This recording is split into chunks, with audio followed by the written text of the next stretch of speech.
Hello everyone, I hope you're all doing very well. Very exciting day today. So what we did 2 or 3 weeks ago is we did an interview of an avionics guy, or a pointy head as people like to call him. I still find that quite funny.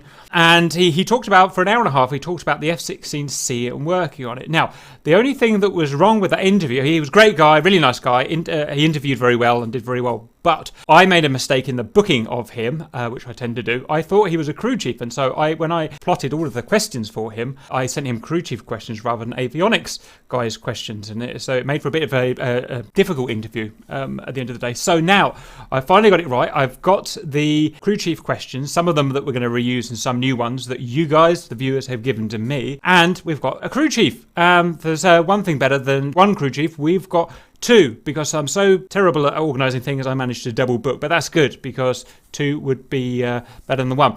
So, first of all, Ian, can I have just 30 seconds from you? Just who are you and what do you do, or what have you done? All right, well, my name is Wes. My handle is Iron. I was an F-16 crew chief for the United States Air Force for about 12 years. Made the rank of E5. And I worked Block 25s, Block 40s, Block 42s, Block 30 pluses, and Block 50s, and Block 6. And Ito, same question, please. Simple for me. I've been working and still currently working on 16s for the past 3-ish plus years. My only experience is on Block 40s. Roger. And either of you, or both of you, whatever, can you explain, please, to the viewers what a crew chief is? What are his responsibilities? Crew chiefs, before we were called crew chiefs, or what they're actually referred to now as tactical aircraft maintenance specialists. Essentially, we are responsible for the entirety of the airframe and the airworthiness of that airframe, and all maintenance that goes into it before flight, and we are the final say, if you will, of the airworthiness of that aircraft before a pilot can even come to that aircraft to take it out. Roger, anything you want to add to that, Ito? He pretty much nails it right on the head. The big thing that I've always joked around and remembered it as is our shorthand is APG, and we call it all-purpose guerrillas.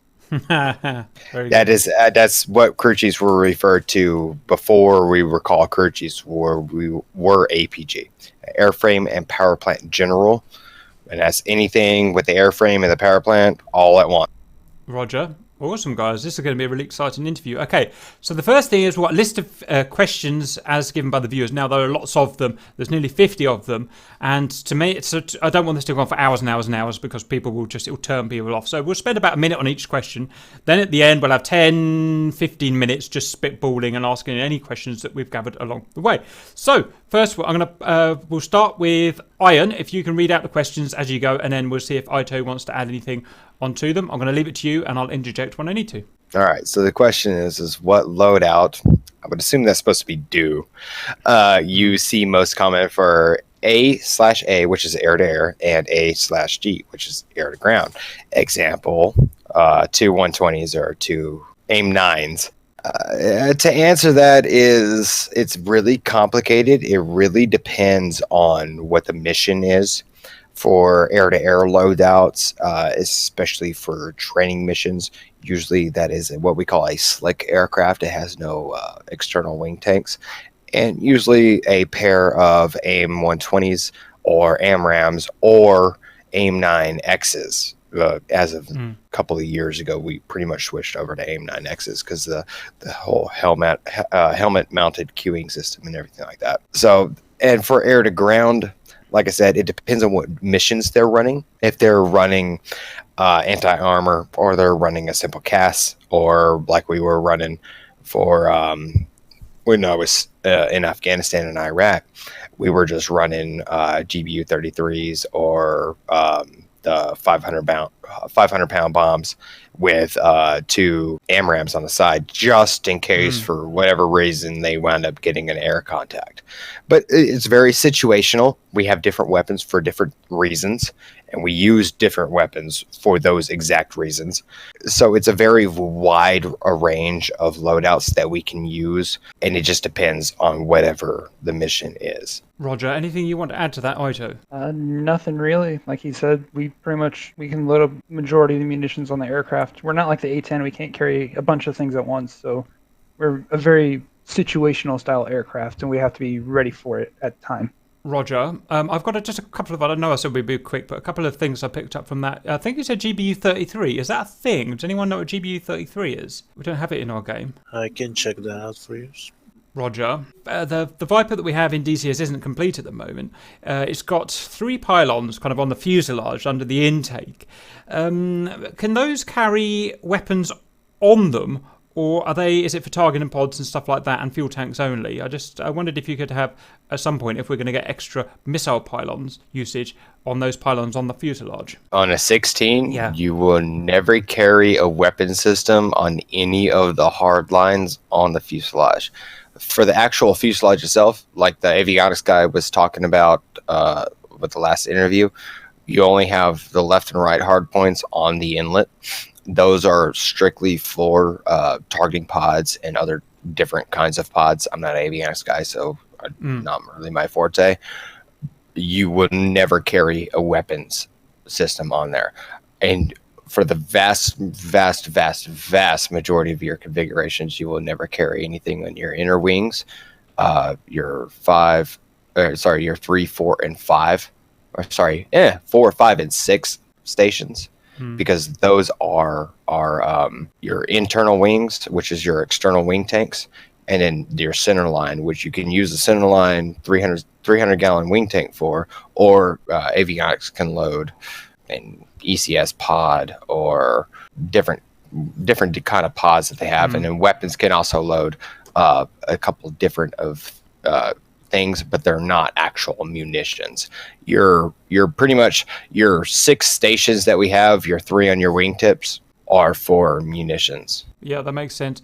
The only one problem I found with the F-16 is that you can only carry 6 missiles, which compared to, let's say, the 10 missiles of a Hornet is really low. Do they ever have, like on the Hornet, where you can put 2 missiles on one pylon? Is there an adapter like that we're going to see, or does that not exist? Well, there is such a thing as a brew and a tur. On a normal basis, those are used for air-to-ground munitions, but it is possible to use air-to-air munitions on them. A brew is basically basically a pylon that can hold 2 munitions on it, and a tur is a triple ejector rack which holds 3 munitions on it.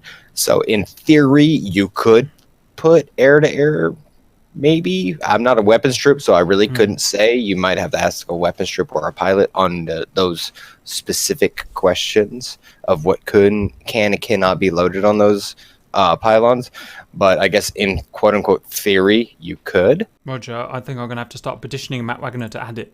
That would be cool. Okay, guys, let's punch on. 35, that just seems an invalid question. Do you want to skip over 35, anyone? As far as 35 is concerned, no, I don't have a video comparing an AIM-120 Bravo or an AIM-120 Charlie, and honestly, I have no idea what the difference would be other than maybe avionics. It's actually the same, very similar avionics, and it had decreased size diameter fins for the C because it was designed to fit into the F-22 Raptor bay.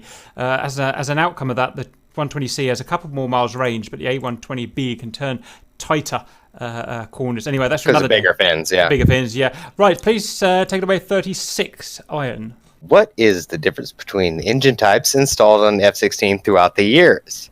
And how does it affect performance, weight, and service intervals and overhaul schedules? Well, we call them Pratt and Whitney's for a reason. And we call GE's God's engine also for the exact same reason. So I don't really want to, delve down too far into the varying differences between the engines. I guess to abbreviate it would be Pratt's are they're a really good motor for the time as far as the late 70s and early 80s were concerned, and the great engine wars kind of really solidified how much better GE's 110 motors were over the Pratt & Whitney 220s and 200s and 229s. and they were just really good. Pratt's produced a smidge bit more power for the small-mouthed, and that's the smaller inlets. So previous Block 30 downs, and then everything post Block 30 pretty much got a wider mouth. And that was designed for the GEs because they needed, obviously, more powerful means more air. So you need a wider cup, if you will, to get that air in. So there was a fundamental design change in the airframe in and of itself to complement the GE's power and reliability. And I've worked both. I've worked, I think I've worked every single variant as far as Pratt's and GE's are concerned, even including the Block 60s for the UAE. And GE by far as their reliability and their dependability, their damage limits, their wear limits, their service intervals is all vastly superior to Pratt & Whitney as far as this airframe and these engine types are concerned. Now, Pratt & Whitney's killing it right now with the 22 and the 35 because they're actually supplying both of those motors. And both of those motors are insanely good, reliable, and powerful. And they stepped up their game for the 5th gens. That's interesting. Anything you want to add to that, Ito? Me, I've only worked on Block 40, so it's the GE motor that I've worked on. Mm-hmm. But from what I've seen and then going through classes and stuff on when we remove the engines and stuff, to learn how much damage GE can take versus the Pratt & Whitney is kind of insane. The fact that we joke around that you could take a 16, drive it through a gravel bed if it didn't sink, and it could suck up the 40s could suck up rocks, and the blades would be relatively fine, the motor would be fine, but a Pratt would just destroy itself going through it. Interesting. And on top of that, just all the MCDs, the magnetic chip detectors that are on that pick up different particles and stuff like that for the bearings of the different stages for a Pratt & Whitney is insane, and you have to inspect. You're supposed to inspect all of those, every single BPO. GE, you look at it, and if you don't see any visible damage on it on the front frame, I don't know if you're eyes and knees or if you have eyes and knees yet, but there's things that I've lost. I was like, I would jump up there and see a good nick or a bite on the front stage blades, that engines would come out and they would just blend it, and it was okay for a GE. A Pratt, that was a motor pull. Like if there was any kind of damage on the front stage, that was a motor pull for that jet. And it was insane. I would say when I was at Luke, and we only ran Pratts when I was stationed at Luke, I would pull probably maybe 3 or 4 motors a week. So maybe every day that I worked, I would pull a motor for Pratts. GEs, maybe 2 a month, just because the damage, like you were saying, is the damage limits on GEs are vastly superior, and the hardiness of that motor is just vastly superior to anything that Pratt & Whitney put out. So would you say that this improvement from, if you like, a Generation 1 type engine to a Generation 2 type engine, from the Pratt & Whitney to the GE, would you say that is typical of the time? So would you think the F-15 would have had the same increase in engine performance and reliability and the other planes? Or is it something specific to the F-16 in how we got an improvement with the next generation engine? 15-wise, the 15 and 16 use the same family of motors. And then you look at Pratt's, they have the Pratt motors versus our GEs and stuff, but you look at I think it's South Korea with their 15s. Their 15s run GE motors. I really can't speak for the ROK on that one, the ROK Air Force on that, the Republic of Korea. But as far as our 15s, we don't have any 15s, including in Israel, that runs GE motors. Every 15 that I've ever known runs Pratt's. 16s are the only airframe that has ran GEs to my knowledge. And if anybody can correct me on that, or guide me in a different direction, please feel free to do so. But if GEs were able or can be put on, and I don't know I've never worked 15s, if there was an easily translatable maintenance way of putting GEs on 15s, I think the Air Force probably would have done that. But I think that there's maintenance reasons why GEs cannot be put on 15s versus 16s. There is an upgrade for the 15s that Boeing has been working on.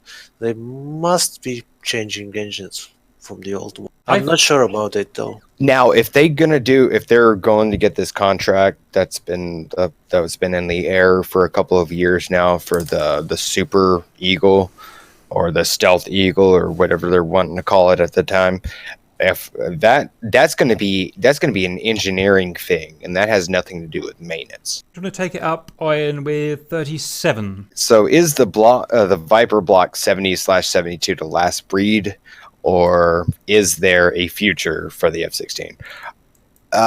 As of right now, I've done a little bit of googling for the 70/72, and this is going to not be as much of an upgrade as it is just the next iteration of. It's going to basically use the same Block 60 setup that Lockheed designed for the United Arab Emirates, and it's not yet to be designed or as for anything that I've seen on paper, so it's kind of theoretical right now. 60s are the only things that are the latest absolute on the board in the air block of Vipers that are out there right now. We'll see in the future how it works. I mean, it's hard to knock off the most successful fighter airframe in the world. The 35s will probably do it one day, but as of the next 10 to 15 years, I don't see the 16 getting knocked off of that block. Roger, anything you want to add to that, Ito? I could possibly see the Block 70 being maybe one of the last of the iterations of the 16, just because of like the 35, 22, all the Gen 5 aircraft that are going to be eventually start being put out. Just saw a news line today about with UK with, I think they're calling it the Tempest, is going to be their look at their 5th gen fighter. And the 16, for what its original purpose was built, it's completely changed since then. Its current job, it does really well, but going into the future, it's going to have a hard time keeping up. Okay, Iron, on to 38, please. So how much of your work is paperwork? That's actually, I'd say about 50-50 to 60-40. It really depends on what the job is. But 16s, 15s, A10s, U2s, and some of the UAVs we are still going old school. We still use paper 70, AFTO 7081As for all of our write-ups on top of using our IMDS, our electronic forms. The 5th gens don't have this problem. The 5th gens are using electronic forms only and strictly. But us older guys, we get to write our jobs up, and it depends on what the job is and everything that goes into that job. We just take like changing a tire. And also this also varies between base to base too. Some things you don't have to write up at a certain base, and then you go to another base and you have to write up. It's kind of weird like that. Like changing a tire. So you got the tire that's worn beyond limits, and then you got your IPI, and then your install, and then so you got 3 write-ups. At some bases, that could be 4 write-ups, just depending on how they wanted to break down for that IPI and stuff like that. It's just different strokes for different folks, and it really goes into how much paperwork needs to be done for a particular job. And IMDS has to match what forms say, so then you basically have to essentially write it up twice and sign it off twice on paper and on forms. So depending on the job, I'd say 50-50, 60-40. Most of it is paperwork though. Roger, Ito, anything you want to add or any further you want to go into the kind of things that you do on paperwork, whether that's real paperwork or digital? For me, I have the experience of being what on the flight line you call a back shop crew chief, where I work in a inspection section pretty much aircraft flies for so long, then comes So you're in phase. Come back. It comes to us, and we'll pretty much take the plane apart, inspect it, fix it, put it back together. For us, where I work at currently, I came here, we were working paper phases, so we still had the paperwork forms that we had to deal with, along with, as he said, IMDS. And then we went to a paperless phase, so all of our stuff is directly handled in forms. So some of the burden for us working on the floor was taken away and given to our what we call dock chiefs, our superiors, and they would be the ones working on the forms while we worked on the aircraft. Roger. Okay, guys, if there's nothing else, please push on to 39. Are the late F-16 airframes lighter? No. And using more composite materials than older ones? Also, no. Right, okay. That would be very costly to retrofit these things. So, right, let's just pick that apart. So, are the newer airframes lighter? No. Does that mean they've got heavier or they've stayed the same? No, they've gotten heavier. You got to think of an aircraft that was designed in the late 70s, R&D'd in the 80s. All the modifications and upgrades, just simply for an avionics standpoint that they've been able to handle over the years, not to mention all the beef up plates for spars and ribs, bulkheads that they've sustained throughout the years to make them stronger and more resilient for the amount of air hours that they've put up. And as far as composite materials, no, there's nothing as far as I'm aware of that has actually changed on a structural, manufacturing structural basis for any of the flight controls or any of the airframe in and of itself. Interesting, because I know very little about this, but I know the rear stabilators, I know they are composite of some sort. I don't know what the stabs are. You call them the horizontal stabs. There's are stabs. Because you have a flapper on and you have stab and you have your horizontal stab, your rudder. All right. So yes, they have always been a honeycomb composite, but it's made up of two individual pieces: your leading edge, which we call your stab cap, and then the stab in and of itself. That hasn't changed at all. That flight control surface, and as far as we're going to go with the flaperons, LEFs, and the stabs and the rudder, are all the exact same that they've been made with, as they've been made since the late 70s, early 80s. That's never changed. It's always the adding of components to make it equivocal for modern combat standards. Their comms, their relays, their ability to handle different munitions, all that kind of upgrades, the cockpit upgrades with the going from mechanical and pneumatic gauges to digital gauges, that's what's added, wire weight, going from running all that kind of wiring and everything like that. And I've been a part of a couple different modifications for that wiring, and you're adding we would take, like 10 wires over, I'd say probably about a 300-400 yard stretch for just simpler routing to go through the aircraft. And you have to maintain your CG, and the engineers work out all that good stuff and tell you where, you're supposed to route things and go through.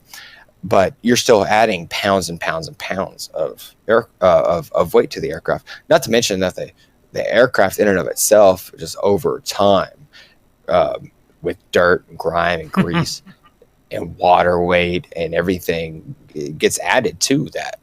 And originally, it was designed to be strictly a dogfight aircraft. It had minimal everything. It was very lightweight. It was designed to be a disposable aircraft. Yes, it was a disposable aircraft to maintain the numbers gap between the Russians and us. That's exactly what it was designed for. And here we are, 30 years later, post USSR collapse, getting into the modern era and everything like that. And it's a good airframe. She's very adaptable, and pilots love her. I mean, I've never met a crew chief or a pilot that's ever gotten in this aircraft and just not absolutely love it. It's something. It's surreal. It's really next level kind of aircraft, and she's beautiful. Roger, just before I bring Ito in on that was a really, really good question and answer there. So, like the questioner, whoever that was, I also thought that it started off all metal, and then composites were added. So I didn't realise that composites were there from the beginning for whatever reason.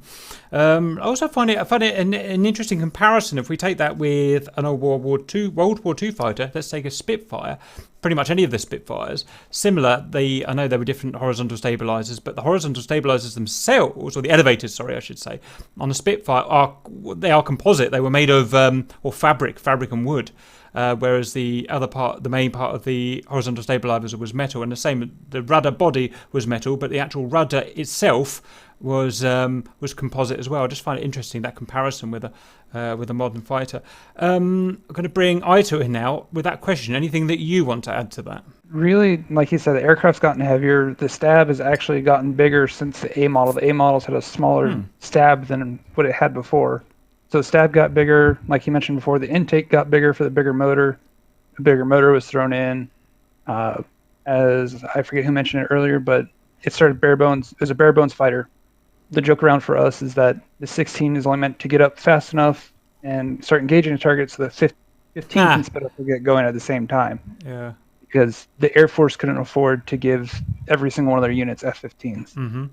That's interesting, and it's weird how things have changed and how mainstream the F-16s become for whatever reasons. It's the same conundrum right now with the 35 and the 22. We, as of the Air Force in the United States, only have 136 F-22s, and the F-35 is meant to supplement those numbers.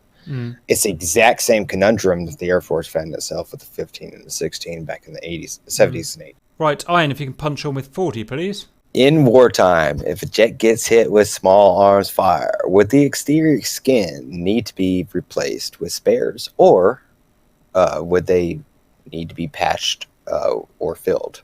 You got to distinguish between being able to patch and fill, and that's an auto body kind of thing. Yeah. And Cap, you would know that because you're an auto guy. Right. Honestly, of the two wars that I've been in and 3 times I've been deployed, I've never had an aircraft hit by small arms or ground fire, so I really know how to handle a Code 4 aircraft. I guess in a logical standpoint, it would depend on where it's hit, how it's hit, and not only that it was hit, what's underneath that skin that got hit as well. Because, kinetic energy is kinetic energy. You can punch through the skin.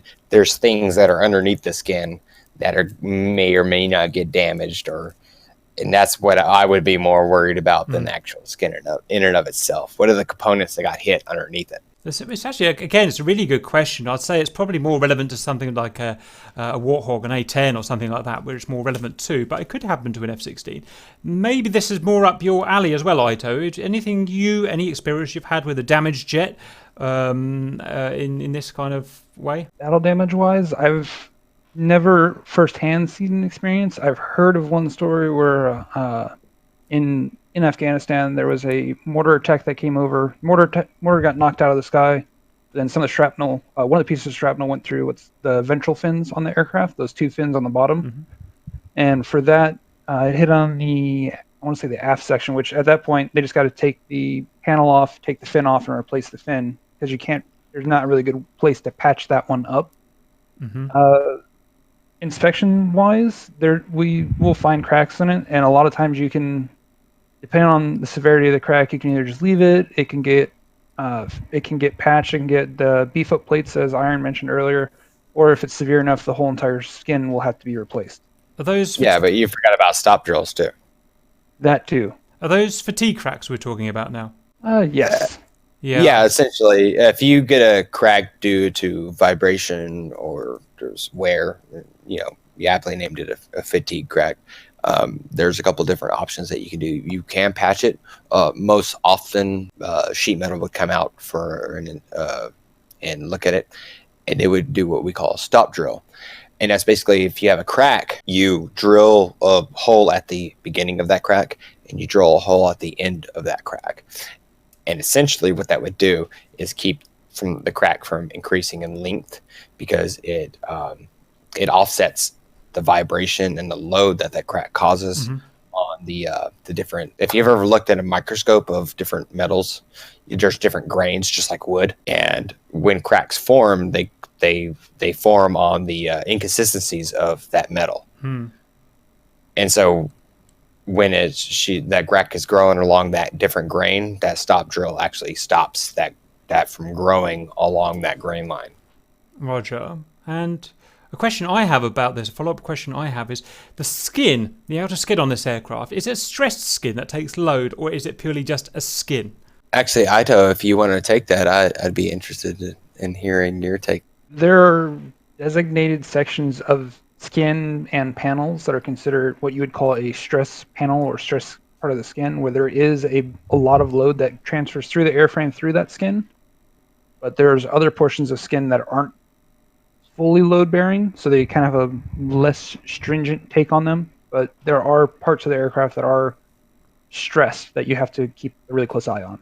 Roger, makes complete sense. Yep, maybe Charlie. He answered that absolutely perfect. There's stress panels that we have to have on for engine runs and towing and stuff like that because they are part of the actual structural integrity of the aircraft. Roger. And there's panels that were not. So, Copy. Okay, push on with the next one, please. what is the most common quote unquote rookie mistake? I wouldn't say 16 pilots. I'd say any pilot makes as far as the airframe is concerned. Is landing. It's always landing. If pilots fuck up more things on landing, I've lost 2 jets because of pilots fucking up landings. So what kind of damage are we talking about? Actually, I could email you a picture of them, but if you want to look it up, or if anybody does want to look it up, look up Nellis 2016 Texas Air Reserve crash. Wasn't it a disaster? Oh, it was bad. Luckily, both pilots lived, but we lost 2 jets out of it. All right. Yeah, there was another incident of a 15, I think, with the same. I think it was also in. No, actually, no, it wasn't a 15. So what's happened there? They bumped into each other. You could say they bumped into each other. That would be a very British thing to say. That's a Grim Reaper's move. Essentially, the front aircraft landed. We were actually coming in for red flag at Nellis Air Force Base. The front pilot landed, was taxiing off of approach to go and turn to TA ramp where we were going to be at. The second aircraft overshot and was hot. So essentially he overshot his actual initial landing point and he was going too fast. Typical landing speeds for an F-16 are probably about 200 knots-ish, depending on variables, wind speed. So he overshot. He landed hot, couldn't stop, and essentially just basically rear-ended the aircraft in front of him. So that was bad in and of itself. But the way that he wound up hitting the aircraft in front of him, because there's a hot side and there's a cold side of the runway, which, I mean, y'all played DCS. Okay. I would assume that you're fairly aware of that. Yep. The right side is the hot side after the halfway point, and the left side is the cold side. So as you land, you're supposed to run to the cold side. Well, the front pilot didn't run to the cold side quick enough. And as the second pilot came in, he landed, like I said, he landed hot and landed heavy. So he actually wound up trying to go to the cold side like he was supposed to, but because the pilot in front didn't. And then when he tried to correct to go back to the hot, he clipped him. That's why he came in on the left side of the aircraft. And then it pushed the nose of the aircraft down and actually bent the cockpit. And when he tried to eject, because if you see the picture, there's no canopy there, because he tried to eject, but the cockpit bent so much that the ejection seat couldn't actually leave the rails. So the pilot actually got cooked by the fucking the rockets in the cockpit. And if you look at the right wing, you'll notice that there's a nice missing front section of a external wing tank, because that wing tank detonated too. God almighty. So this pilot who lived, I swear to God on everything, lived and is actually back flying now, had 90% third-degree burns to his body, and he lived. God. And he came back to fly too. And great dude. One of my really, really good friends. He's an amazing individual, and I'm glad he didn't die, because he would have left, a wife and a couple of kids. And yeah, he made a mistake, and I'm glad he didn't pay the ultimate price for that mistake. But regardless, as far as any accidents I've ever seen in my entire life, as far as the F-16 is concerned, and most aircraft in and of itself, is landings. Landings are the absolute pinnacle of the quote-unquote rookie mistake. And I've seen veteran pilots clip approach lights taken out, ventrals taken out, tires, taking out gears. And I've seen rookie pilots do that kind of thing that you're looking at right now. Because I've seen that picture, and I saw that picture that day, and it's not something that I go to sleep lightly on, because Roger. that's not a good day. That was not a good day. The thing is, we can sit there and we can mock them and say, how could you do that? But the reality is, even in our simulator, when you're bombing down the runway loaded up at 200 knots, anything's possible.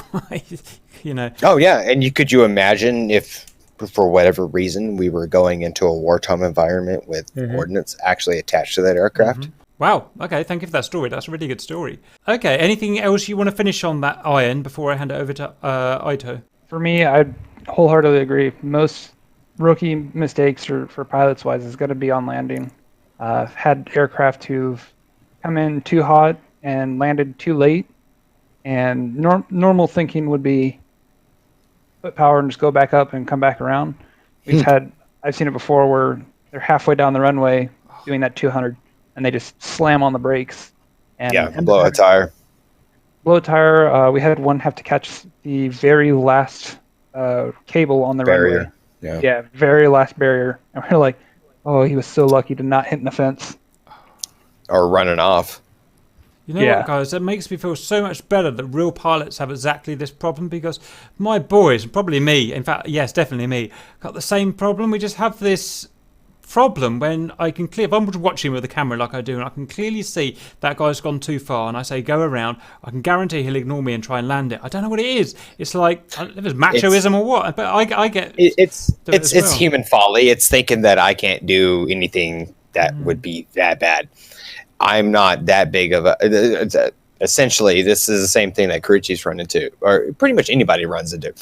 I cannot be that big of a fuck up because I'm that good of a person, or I try to do my best. That can't happen to me. It's more like I nailed it before. I can do this again. Exactly. Just watch me. Yeah, witness me. I cannot fuck up that bad because I'm a good person, or I've done good before. It cannot happen to me. He knows he's going to get bollocking, though, doesn't he? He knows I'm going too fast. I'm going to put that down. I'm going to get bollocking. But he does it anyway. Yeah, man. I know. It's years left in writing game, and I believe it's the same. It's the same problem. That's what I was about to say. I would assume, I'm not a technician, obviously, but I would assume that if there was any problems with the aircraft, that would be most likely gears, flap run scratches, wingtips bent, or anything like that. Most popular on landing. Roger. Not even close. Not even gears. Gears are probably one of the least things that go wrong with this jet. Guys. Gears all mechanical. That's easy. It's the electronic stuff that fucks up. Flight controls and shit like that.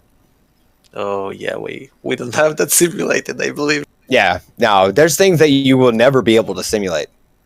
Like electronic jams and stuff, and shakiness on the phone. Yeah, people would have shaken the phone. Engine vibes. And would go I mean, honestly, does your game kick out random MFDs? No, it doesn't. No, it didn't happen so far, but I know MFDs yet to play it because real jets, real F-16s will kick out an MFD as soon as something goes weird. That's so funny. Yeah, the F-16. But you'll never get it because you're in a perfect simulation. Yeah, you're not in an actual that real should world be simulated, though. No, it shouldn't. No, don't you do it. How could you possibly simulate that? Well, I don't know, jinkiness, and you couldn't do it. I'll tell you why you can't do it. It's the exact same reason back in the day when we used to have ORIs and LCAPs and these wartime inspection simulations that we used to do, and we would wear our chem gear and we had our whole kit and caboodle going, right? And we had these trainers that would walk around and they were in yellow vests so that you knew that they were part of the inspection and they weren't actual players in the actual exercise. And they'd walk around and they walk up to you and they'd hand you a card, and you take the card and you read the card.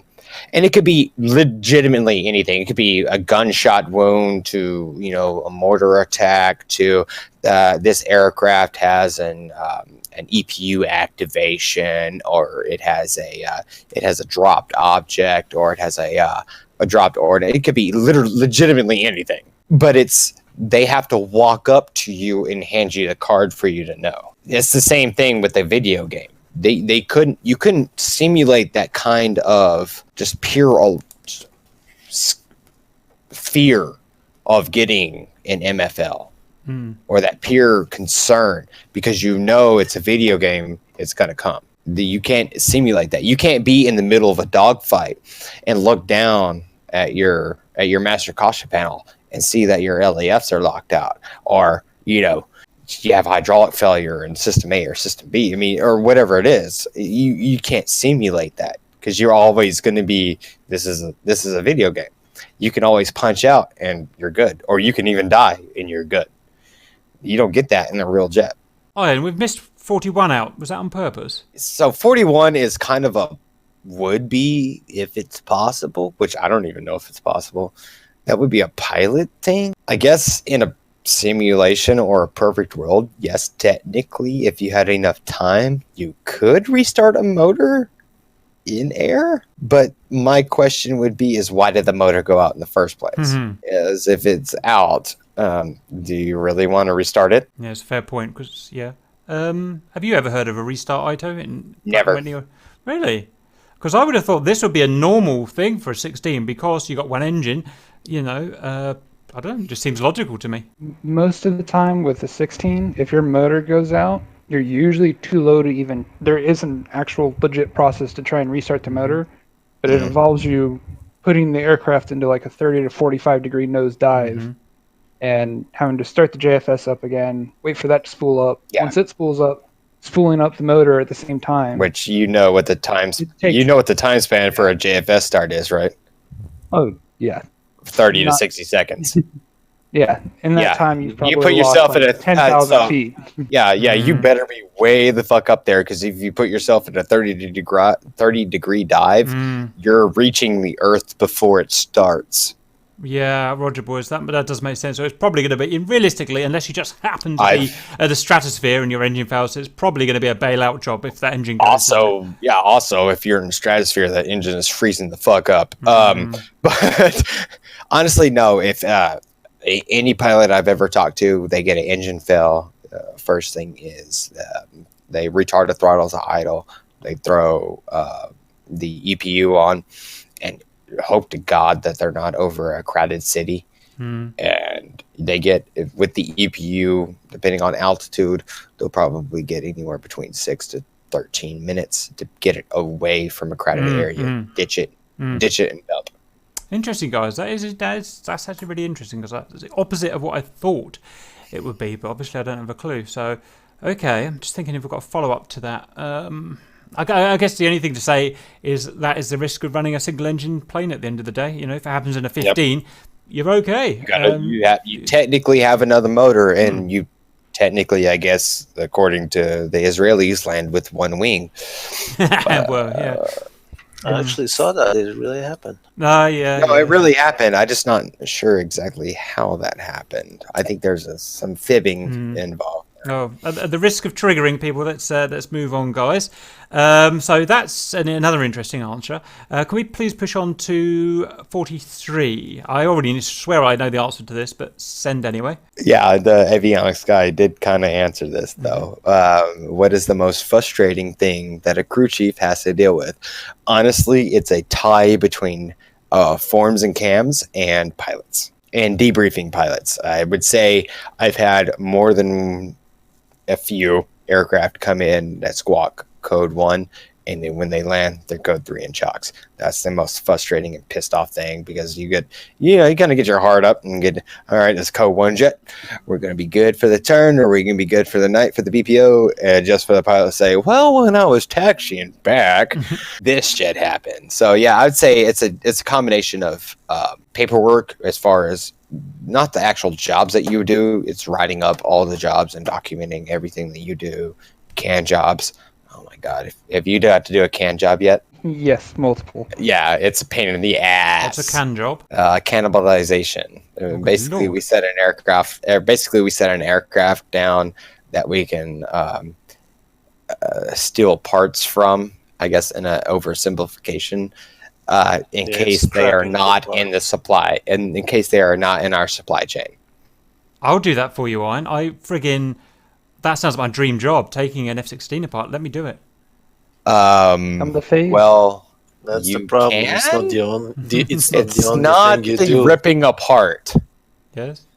Ripping apart is easy, and that is probably my favorite part of being a crew chief is the ripping out parts. I love doing that. It's the putting it back in, rigging it, ops checking it, make sure it's airworthy, doing the forms, doing the cams, getting it signed off, and then getting it ER'd so that the pilot can take it out the next day. Okay, same question to Ito. Which, For me, being the backshop crew chief in phase, Uh-huh. the most frustrating thing for us is when we go to do ops checks. It's thankful that it's not like real life is not like in the game, where real life, what I found the most finicky systems in the F-16 FCF. is the flight control system, yeah. flight control system, and then also the engine start system. Those two are the You most say annoying. that, but have you done an LEF? Yes.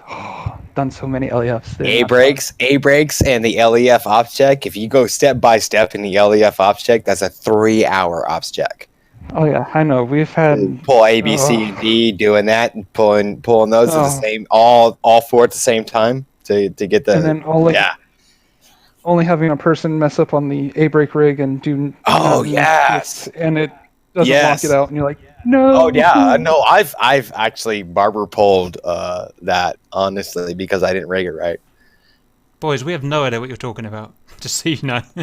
Oh So- shit! Sorry. okay, so- An A brake, or so the F-16 has a leading edge flap. That's called an LEF. Okay, the hydraulically powered actuation unit was called a PDU, is power drive unit.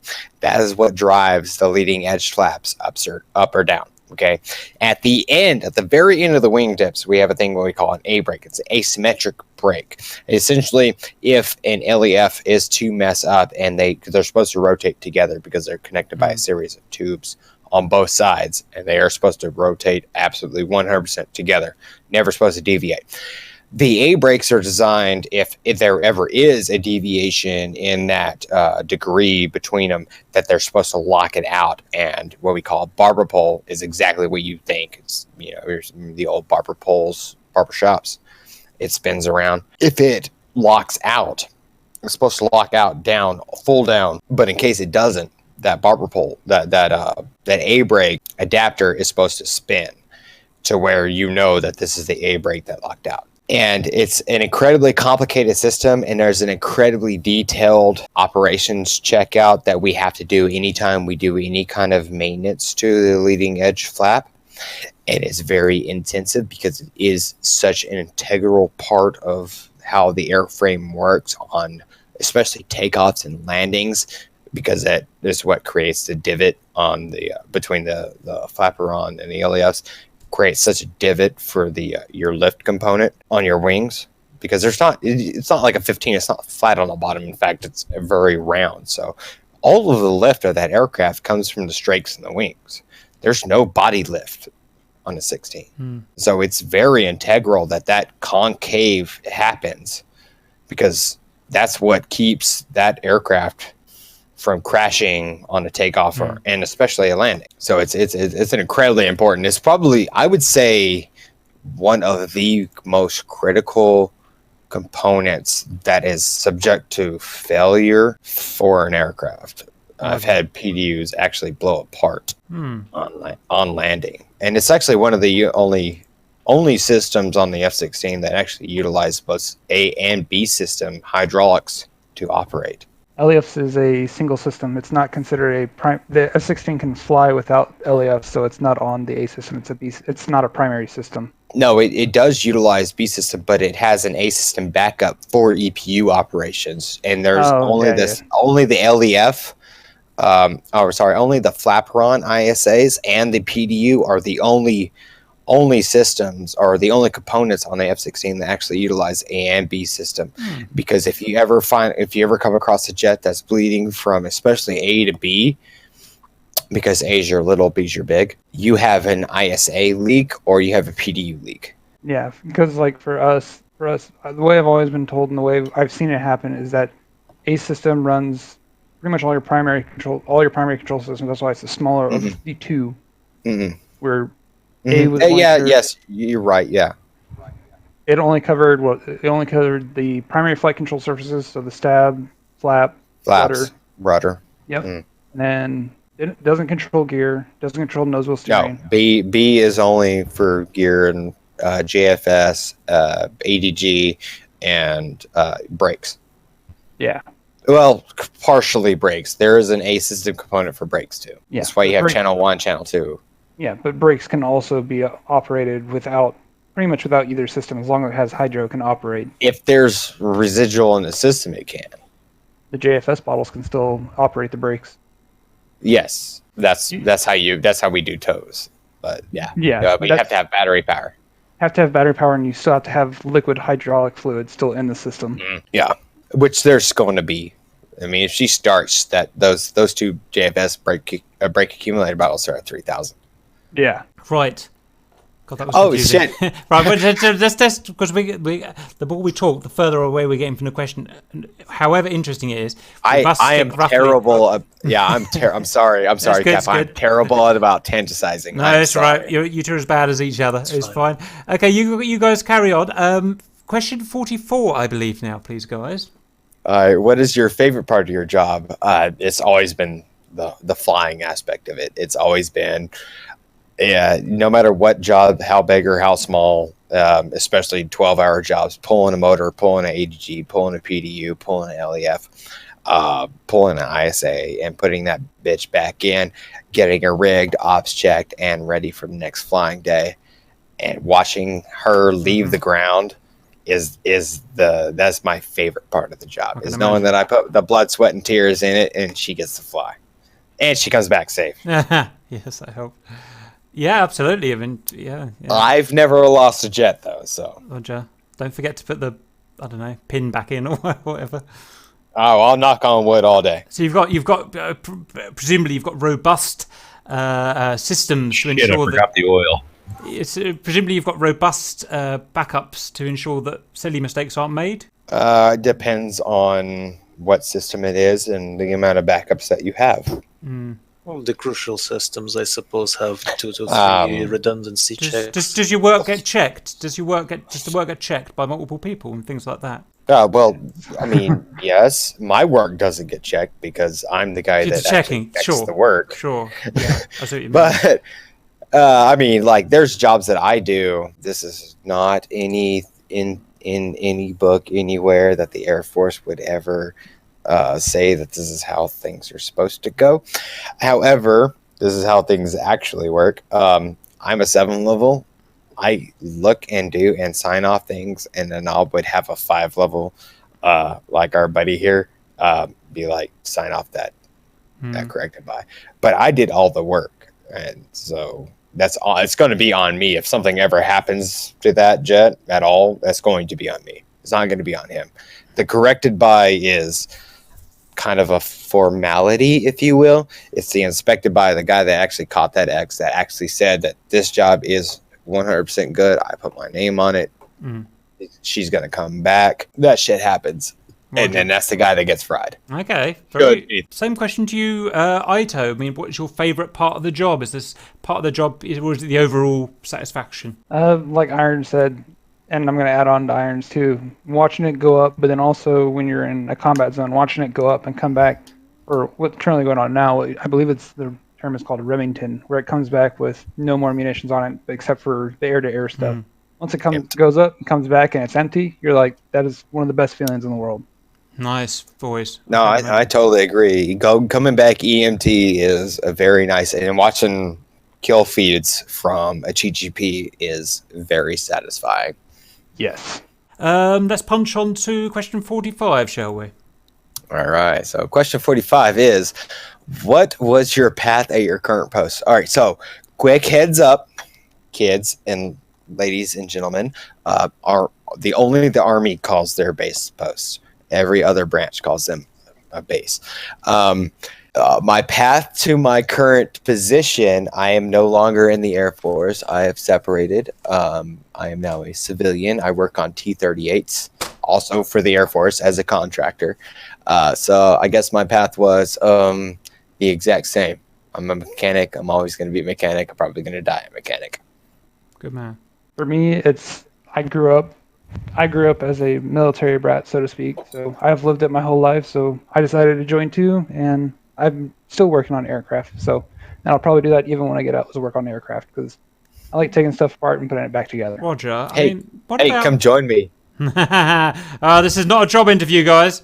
Yeah, you I think- still got a Yeah, but contract this left. is- I'm just saying, you can make a hell of a lot more money on my end. Oh, I know. Can I just interject there a bit? I think it's something that's missing out of both your answers. I think what the questioner was really asking there is if he or she is probably a teenager, what is the suggested path to get to becoming a crew chief, going through which, going through the air cadets, then going to... I think that's what they're asking. So, all right, so if you're enlisting into the United States Air Force for whatever reason why you choose to do that, no matter what it is, and I don't disparage you one bit, by all means, enlist, join, and serve. I highly recommend it for anybody in the world. I really want everybody to serve because it gives you a whole different perspective on the world and of life in and of itself. That being said, if you want to become an aircraft mechanic, honestly, I need you to look in your heart of hearts and just kind of see what you're naturally inclined to do. If you're a good mechanic, if you're good with working on cars or working on trucks, or just naturally handy, if you will, by all means, come and be a crew chief. And then all that takes is you walking into the recruiter's office and be like, hey, I want to go aircraft maintenance, I want to become a crew chief, and then go that. We're always 100%, always have been, as far as I've ever been told, a critically manned career field. So there's no shortage of bodies that need to be thrown to it. But on the back aspect of that, if you look at yourself and you say, being really handsy, turning wrenches, long hours, working outside, no matter if it's 110 or -20, it's not really my cup of tea. I would beg, I would plead, I would do anything I could to say, hey, maybe you need to find another career path, because this is a tough career field. This is a very... I've gotten 2 divorces because of this career field, because it's very demanding. It's very hard, and it's not a lot of personal or family time. You work 12s, you work 16s, or you work more, especially when you become an NCO. When you actually get up there and you're not only doing your job as a crew chief and signing off, 7-level tasks, and then you got your airmen on top of it that you have to get through training, and then you have EPRs to write, and then you have, all your other little things that you have to do for your, like I had to do hazmat and engine trailer work. I was working 16, 18 hours a day, every day, and it's not really conducive to family life, but you have to be okay with that. You have to make that decision in your mind. And I really, really wish somebody had that kind of talk with me when I enlisted back in 2006. Too late. Because, way too late. But I wish somebody had that kind of talk with me. What the kind of dedication really does go into having the love of this job. And don't get me wrong, I love this job. I would never do anything. If I could do this job for the rest of my life, I will do it, and I'm still doing it now. But a lot of people don't come into it with the right mindset, and it really messes people up when you start getting into the lifestyle, and the people that you will have at your house and your home get to suffer because of it, because it is intensive. And I know that you're in phase, so I mean, for the vast majority of your days, you work Monday through Friday. You may work, 8, you may work 10, depending on what you need to get done that day. But you're not, for the vast majority of it, you're not slaving out in the hot and the cold. You get a nice little hangar. You get your nice little days. And you still get an hour lunch break. Yeah, I would agree with you on that part. Phase, we do have it a little bit more lax than Flightline does. Flightline does get work to the bone. Like he said, you need to have the right mindset. You got to be ready to work, willing to work, and I would say have thick skin too, because Oh, everyone, definitely. because since everyone's going through, as the saying goes, embracing the same suck, we all kind of get not necessarily short-tempered with it, but it can be that way. Yeah, you're right. We get impaired by it because we Yeah. get so desensitized to it. Yeah, we work hard, we play hard. It's that type of mentality, type of stuff for us. Phase-wise, yeah, we don't work. I'm not gonna say work as hard. We don't endure the same suck. Which, granted, that will change when you, like for me, when you deploy, you're in the same situation. You don't get to be, oh, your phase, you only work 8 hours. Now you're working 12s just as a flight line will, or if not longer, to get stuff done. We don't get hour lunches. I don't know if anyone's ever told you that. We don't get hour lunches, at least from what I've seen. If that's the case, I want to go to that phase right now, please. But yeah, we go in, stuff our faces when we get a chance to eat, and then get back to work. Roger. That's a really good answer, guys. Well done. That was a proper answer. Okay, very good. Do you want to punch on to question 46, Ian? All right, so 46. I can already tell I know nothing about this. In Falcon 4.0 BMS, using chaff flares will give you an audio feedback. In DCS, not. Is that true? Honestly, I don't fly planes, so I don't punch chaff and flare, but I do know that when we do certain ops checks for on engine runs for avionics, especially for electronic countermeasures stuff, Bitch and Betty will yell that use chaff, use flare. I don't hit the button though, so I don't really know. Roger. Same. Damn, I was hoping it's no good asking me, boys. I haven't got a clue. Anyone know? Does anyone know if Falcon 4.0 BMS or DCS is right for that? I haven't got a clue. Not a clue. I've never played either game, so I don't know. Only played Should DCS, watch a but- couple of videos to tell you. I love watching y'all play DCS, but I don't even play DCS. It takes a lot of time. It's a second job. Or a Also, I've seen like your setup, and I watched the video on Growling Sidewinder's setup and stuff like that. Jesus God, guys, That's two different worlds. And Dude. these guys are Wow. both Dude. equally successful. This is amazing. Why? I never got any time to speak to Granny Sidewalk because he's on a different time zone. What's his different to mine? all right. Well, one, he's American. I'm pretty sure he's East Coast, but Okay. so he would be only. Let's see. We got what time did we get started at GMT? Well, I've Was tried- 1600? I've tried, but he's always working. 1900. Every time I'm saying come along, he's Well, always he's working. a pilot. Really? Since when? He didn't tell me that. Oh, Oh. maybe. All right. I've watched him play, and I've listened to him talk. He's a fucking pilot. Let me just. Yeah, I was going to say he didn't not tell me that. He just didn't tell me that. That's what I'm saying. So No, it's just my bad. that man's a pilot. I have no idea. I've asked him. I sent him a message on YouTube. I asked him what airframe he's flown. He never answered me. I don't know if that's. Ooh, he's not one of these guys pretending, is he? Oh, no one likes But that. I've listened the way he talks and the way he I watched his tutorials on fighter things, and doing turns and the merge and everything like that. He sounds like a pilot. He talks like a pilot, and I Yeah. think he's an F-18 combat pilot. Yeah. No, being seriously, no, I'm sure he is. Yeah.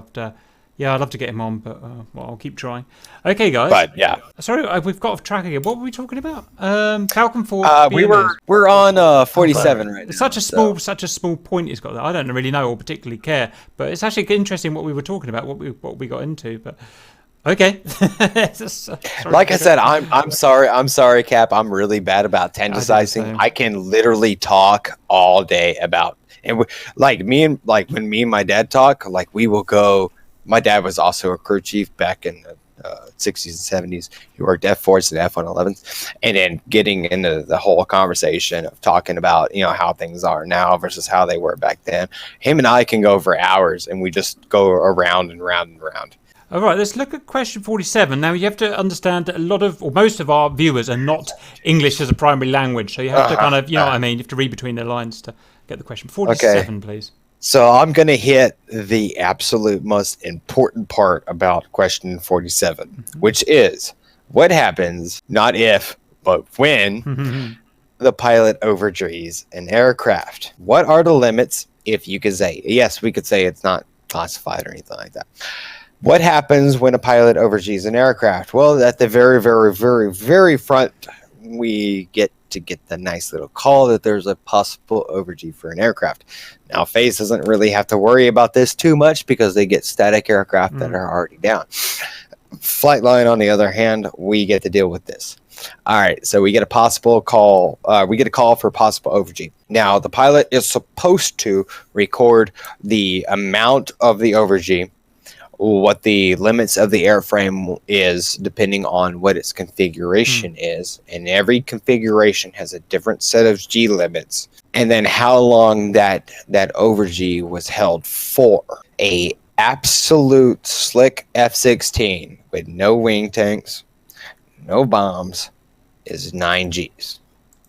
That's the absolute limit. Anything 9 Gs and over, and the recorded response time for that overg is recorded. So let's just break it down and say it's a slick jet. He hit 9.3 and he held it for 2 seconds, 5 seconds, whatever it is, because it really doesn't matter. It's the same fucking inspection. We got to take off all of these panels, and I mean like a lot of panels. Both rudder panels, both Montana panels, the pizza panel. It's a bunch of panels. Anyway, there's a bunch of panels. Probably about like 40 something panels that we have to take off. And on both sides of the aircraft, all total, probably about 40. We call it a chart A because there's an actual chart of panels. So we call it a chart A. It's probably about 40 panels. We get it, gang bang it. Usually, the most important part is the pilot that does it has to not only come back out to the flight line and help us pull panels and do the inspection, he also has to bring beer for all of us. So there's been plenty of times I've gotten a free 30 pack off of that, or we have gotten a free 30 pack off of that. But yeah, no, it sucks. A chart A on an overg sucks, especially if you find something stress cracked. Because then that's a 107 for the engineers to fucking figure out. And then you got to wait like 2 weeks for that 107 to come back from, F-16. So it's Lockheed. And yeah, it's a pain in the ass. It's a lot of downtime and it's a lot of wasted time. Ito, anything to add to that? Like you said, I'm FaZe. I haven't gotten to experience it. I've heard of the headache. It's pretty much a miniature FaZe inspection for us. Essentially, yeah. It's essentially a miniature FaZe, mostly flight controls and your attached components. Yeah. So gears and everything, and it depends too. Because there's two different types of overg. There's a gear overg and there's an aircraft overg. So doesn't the flight control system stop them overging? Are you fucking insane? I haven't played around with it enough to actually know, but I thought that would be okay. All right. Go in DCS, take off, go 250 knots, and pull a fucking 3G turn. You just overg the gears. I'm glad that's not modeled. No, there's no model for it. It looks the exact same on the ground as it does in the air. I mean, it's just overg'd. It's not that there was stress. It's what the potential of that stress does to the metal. Okay, Ian, can we have 48, please? All right. So the Israeli Air Force has made many modifications. Oh my God, English people, and upgrades to the F-16 variants. Do you know of any good Israeli Air Force stories or info on Israeli aircraft tech as well? No, I don't. Anything from you, Ito? I know. As someone who lives in Israel, as far as I know, and I know very little about it, they've changed the avionics to their native stuff made by Elbit Systems. They added conformal tanks to the aircraft. I think that's part of the modification by the manufacturers. I'm not sure it's Israeli. No. And that's it. That's all I know. But of course, most of it is classified. I mean, yeah, maybe some of it is classified. The conformals come from us. That's not that big of a fucking secret. That's Block 50 shit. The Israelis are really, really, really, and I mean really good at taking American technology as far as weapon systems and modifying them. In fact, I would probably say that some of their EW is their electronic warfare stuff is I'd say bar none. I'm probably even better than some of our stuff.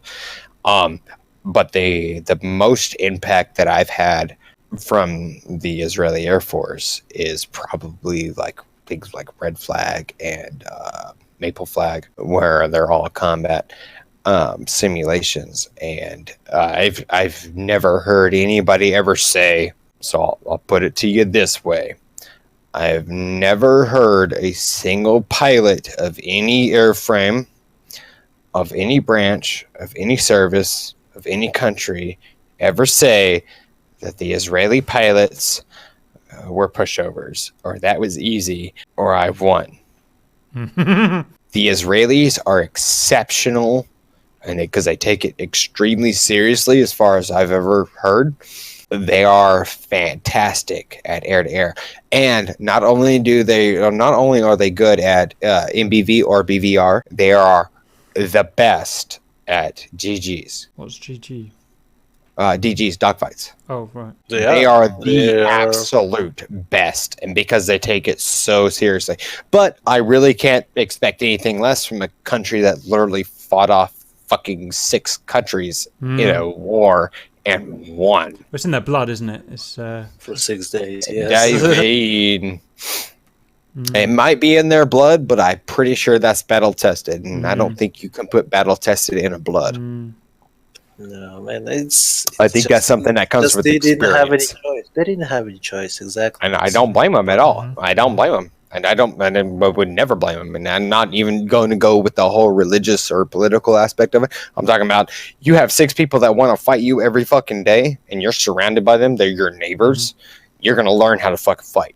Exactly. Back to the original question, modifications of the Israeli Air Force jets. Anything that you know about Ito? I mean, it's not something you really should know about, I suppose, but that's the question. Modifications-wise, I wouldn't know. The only thing that I know that's come from the Israelis kind of back to us is there's a tech data piece that we have for the engine start system, because the way our tech data is made is to be smart. It's supposed to be dumb enough that the Army can use it, but they still find better ways to do it. But 6th grade reading level. The Israeli TO was absolutely amazing when you're trying to troubleshoot the engine start system. Yes, because they're not using the same DESI that we do, though. They use their own proprietary DESI that they made. They took our DESI and then reprogrammed it and then used it and then wrote their own fault tree off of that.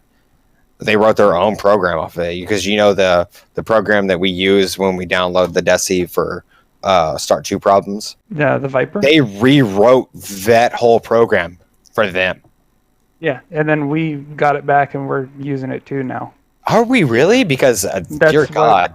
That's why we can use their TO to actually troubleshoot now. That's nice. Amazing. They're collaborating. How long has that been a thing? That DESI has been in the aircraft since before I got in, pretty much. I'm talking about the DESI. The DESI is it's a computer. It's a program. You can write anything to that. Yeah. I'm talking about as far as the tech does, because that's the thing that takes the longest to change. It's a supplemental data that's added into our libraries and stuff for us, so it's allowed for us to use. And that's good. That's really good. That's really good, because the Belgians are really good about GFS Start 2 problems too. Yeah, it pretty much came after the whole when Windows 10 came out. That's when we started using the system a lot. Yeah. I think I was already on my way. I was already getting the shortitis when that happened. When Windows 10 was going around. Yep. Okay, ball chaps. Okay. There's one more question. I added to this at the end here. Now, Ian was mentioning earlier on about modifications. I was thinking more structural modifications than software modifications, but I guess both kind of apply. And how often are modifications added to the F-16s? Is it like once 10 years, once every 10 days? I honestly couldn't have a clue. Is this? What would you say about that?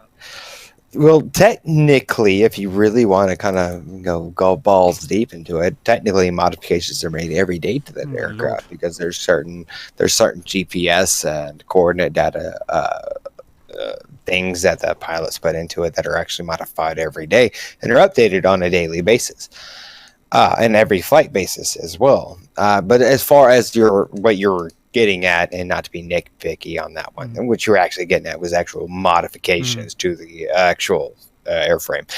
It just depends. We kind of get hit out of. I've never really gotten a rhyme or reason for TCTOs or OTIs or anything like that.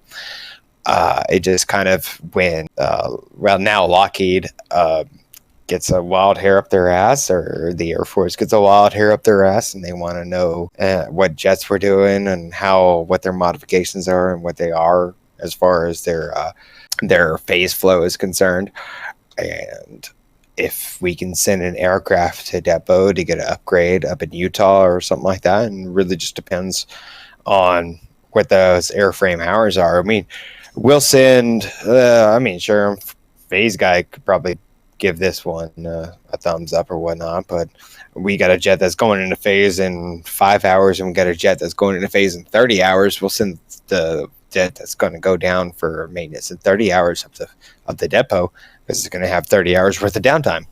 It's going to probably take just as long, if not a little bit longer, to get the next jet out of his phase dock as it is going to get that from depot. And then they got to do their whole system ops check, and then they got to rate the pilot on whatever piece of equipment or software that they did and upgraded. And it's like I said, that's a Lockheed thing, or that's a BAE thing, or whoever did that system upgrade.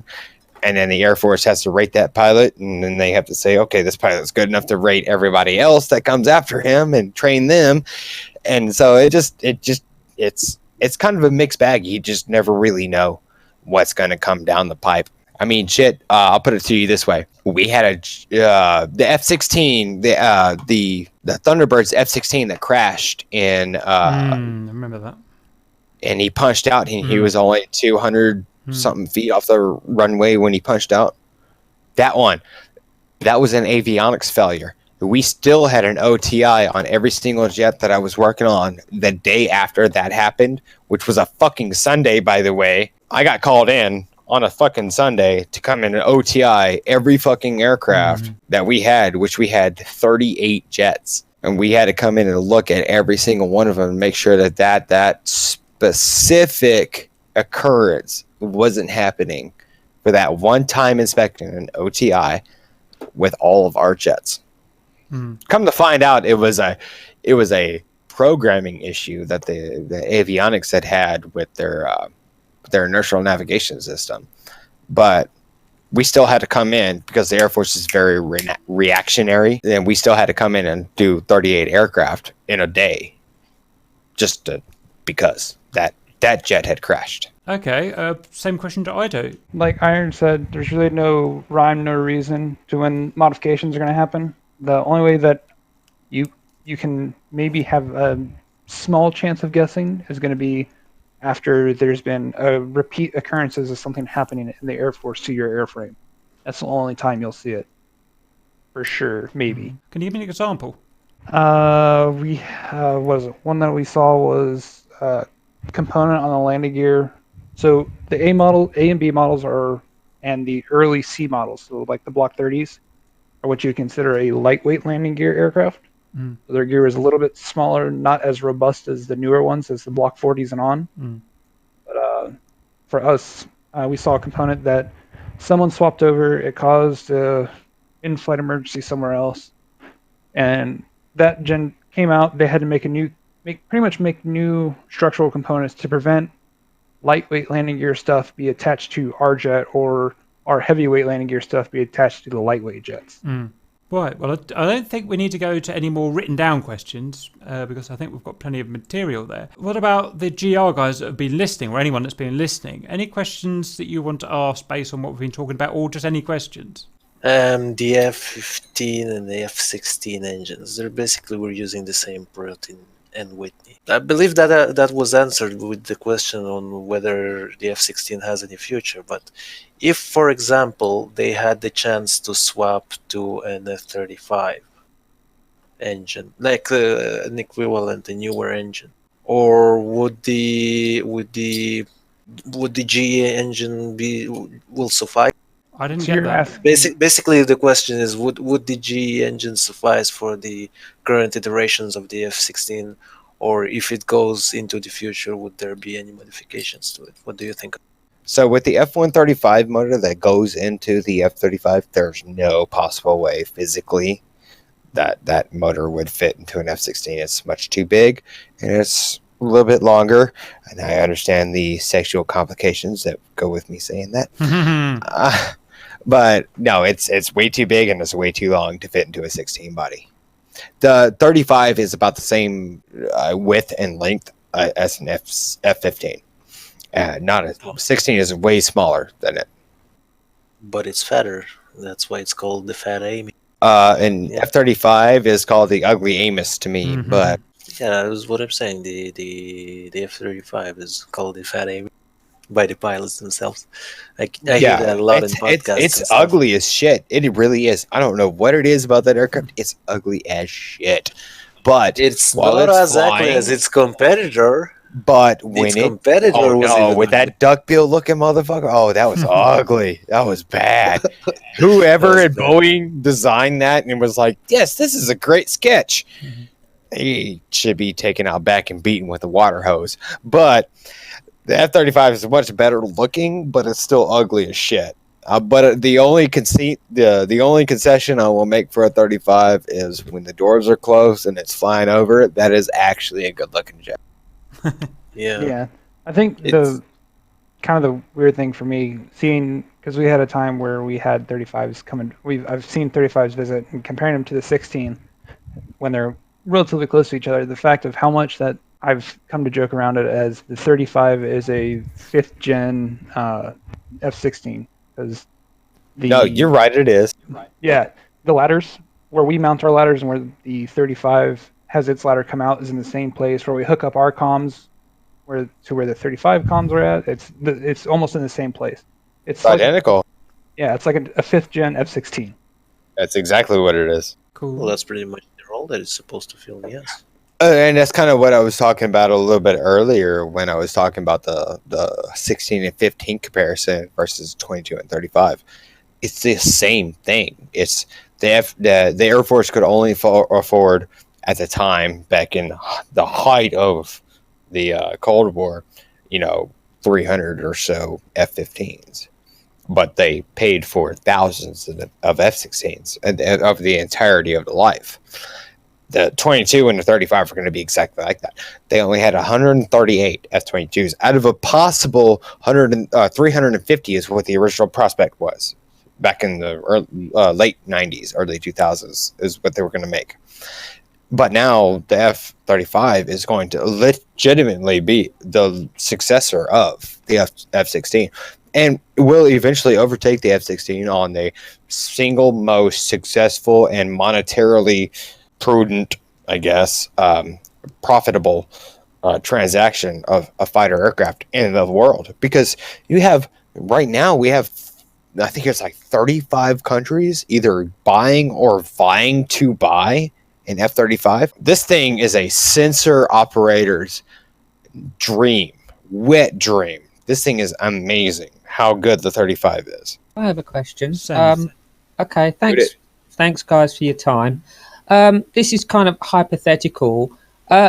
In line with the Russian planes, now the Russian planes were always designed to be kind of mass-produced and have engineering that was rugged, and they claim their planes could take off in fields without necessary runways. How do the Americans, the F-16 and the other American planes, stand up against that? Ido, do you have anything on that? Because I have a couple words on that one.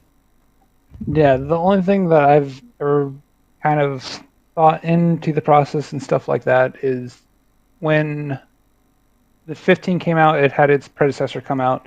The 16, if I remember correctly, I want to say its main rival they were looking at over in the USSR timeframe was the start of the MiG-29 family, because they're kind of both quote-unquote low-cost aircraft compared to their brethren that are the more expensive aircraft but are better air superiority.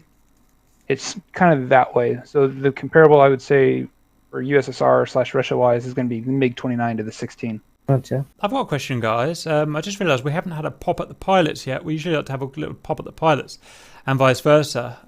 Question to you guys is going to be, what's the most annoying thing a pilot's ever done to you in your work? Oh, I was going to go with the exact same thing the avionics did. Guy said, "Have you ever tried to populate a switch on the OFF? Populator switch on the OFF, was that? Yeah. Have you ever tried to turn on and off? Are you ever?" They literally say, "Have you? I've tried to populate the switch and the official position." Oh, right. I see what you're doing. You're trying to turn on an instrument or something that is in the off OFF, setting. right? Sorry. That doesn't. Right. Okay, that makes sense. Yeah, it's amazing to do such stupid things. What about you, Archo? Same thing? Fairly much the same thing. A lot of times it's going to be a pilot calling, what is it? He'll call what's called a red ball, saying that the aircraft's not safe to fly. He's not going to take the aircraft, pretty much. From what I've seen, the crew chief, the pilot will say, "This is what's going on." And so there's some times where I've heard there's faults that'll pop up, like you were saying earlier, the MFLs and stuff that pop up. A lot of crew chiefs, specs, and everything else start realizing which fault codes can pop up and are still good to fly, but the pilot will maybe kind of freak out on it and say that that this aircraft, it needs to be fixed. Mm. And you'll have specs come over and try and tell them the same thing, and they won't take that as an answer, and you end up having.